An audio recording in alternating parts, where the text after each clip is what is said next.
Hello friends, Siragadikka ஆசை. இன்றைக்கி என்ன ஹைலைட் பார்க்கலாமா? இங்கே வந்து நம்ம மீனாவோட தங்கச்சிக்கு வந்து கல்யாணம் பண்ணியே ஆகணும்ன்ட்டு மீனா வந்து ரிஜிஸ்டர் ஆஃபீஸில் வந்து 2 பேருக்கும் வந்து யாருமே இல்லாத மீனா வந்து கல்யாணம் பண்ணி வச்சிடுறாங்கங்க.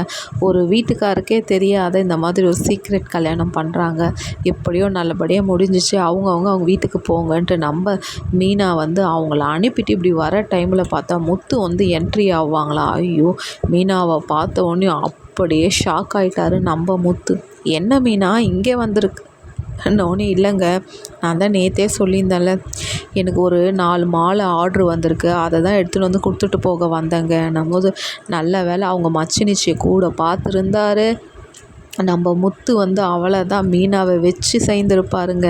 மீனா வந்து அப்படியே பயந்துனே வந்து நான் வரேங்கன்னு கிளம்பி வர டைமில் மீனாவுக்கு ஒரு நிமிஷம் அப்படியே ஷாக் அடித்த மாதிரி ஆயிடுச்சு. ஐயோ, இன்னும் கொஞ்சம் நேரத்தில் நம்ம தங்கச்சி இருந்திருந்தா இங்கே கையங்காலமாகவே மாட்டியிருப்பா, நல்ல வேலைன்ட்டு அப்படியே மீனா கிளம்பி வர டைமில் வந்து முத்து போயிட்டு எல்லா இடத்துலையும் அவருக்கு ஒர்க் பண்ணிவிட்டு வெளியே வர டைமில் வந்து இங்கே வந்து அவங்க ஃப்ரெண்டு, என்னடா இப்போ தான் உன் ஒய்ஃப் வெளியே போனாங்க, என்னடா 2 பேரும் சொல்லி வச்ச மாதிரி வந்தீங்களா? ஆனால் இல்லைடா, மீனாக்கு மாலை ஆர்டர் ஆனோன்னு இதை உடனே மீனாவோட தங்கச்சி பார்த்துட்றாங்கங்க.